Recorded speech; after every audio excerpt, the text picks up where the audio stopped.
Trap ಅನ್ನೋದು ಇದು ಅಷ್ಟು ಸಣ್ಣ ವಿಷಯ ಅಂತೂ ಅಲ್ಲ.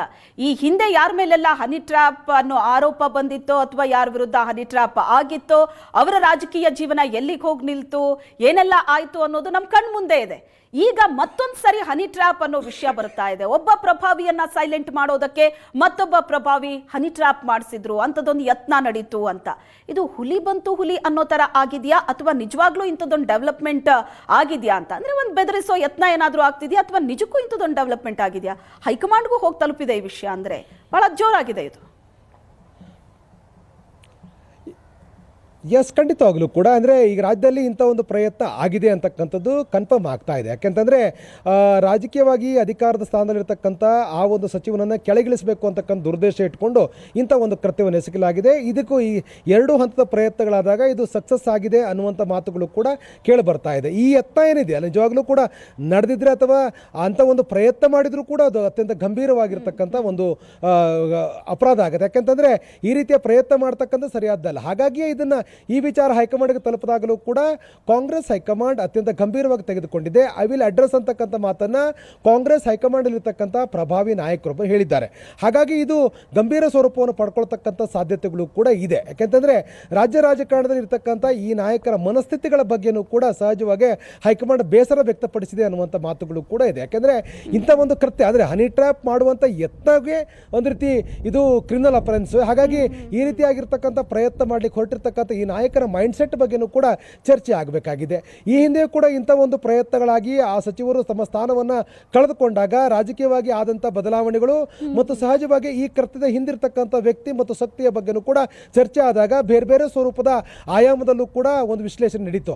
ಹಾಗಾಗಿ ಇಂಥ ಒಂದು ಪ್ರಯತ್ನ ಈಗ ಆಗಿದೆ ಅಂತಕ್ಕಂಥದ್ದು ಕನ್ಫರ್ಮೇಷನ್ ಆಗ್ತಾ ಇದೆ.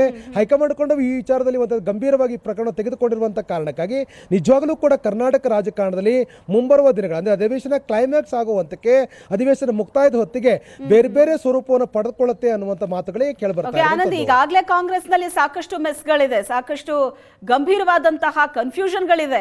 ಅದನ್ನೇ ಬಗೆಹರಿಸಬೇಕಾಗಿದೆ. ಅಧಿಕಾರ ಹಂಚಿಕೆ, ಕೆಪಿಸಿಸಿ ಅಧ್ಯಕ್ಷ ಸ್ಥಾನ, ಅದರ ಜೊತೆಗೆ ಒಂದಷ್ಟು ಸರ್ಕಾರದ ಮೇಲೆ ಕೇಳಿಬರ್ತಾ ಇರುವಂತಹ ಆರೋಪ, ಅದು ಮೂಡ, ವಾಲ್ಮೀಕಿ, ಒಂದಾದ್ಮೇಲೊಂದು.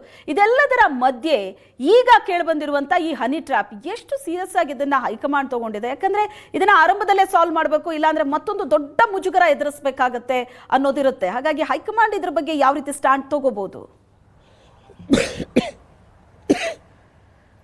ಖಂಡಿತವಾಗ್ಲೂ ಕೂಡ ಅಂದರೆ ಕಳೆದ 15-20 ದಿನಗಳ ಹಿಂದೆ ಈ ವಿಚಾರ ಚರ್ಚೆ ಆದಾಗ ದೆಹಲಿಗೆ ಹೋದಂಥ ಎಲ್ಲ ಸಚಿವರು ಕೂಡ ಈ ವಿಚಾರವನ್ನು ಹೈಕಮಾಂಡ್ ನಾಯಕರ ಗಮನಕ್ಕೆ ತರುವಂಥ ಪ್ರಯತ್ನವನ್ನು ಕೂಡ ಮಾಡಿದರು.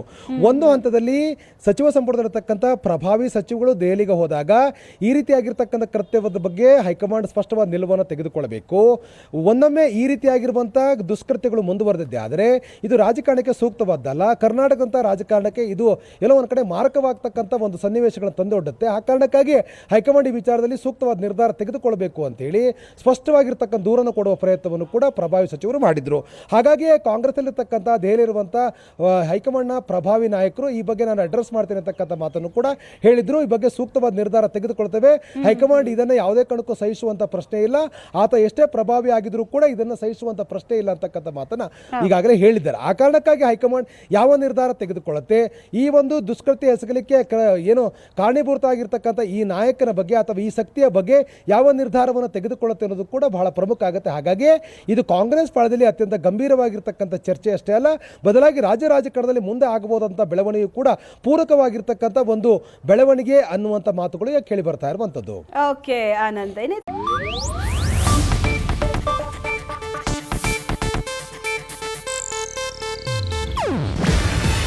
ಇದು ಏಷ್ಯಾನೆಟ್ ನ್ಯೂಸ್ ನೆಟ್ವರ್ಕ್ ಪ್ರಸ್ತುತಿ. ನೀವು ನೋಡ್ತಿದ್ದೀರಾ ಏಷ್ಯಾನೆಟ್ ಸುವರ್ಣ ನ್ಯೂಸ್.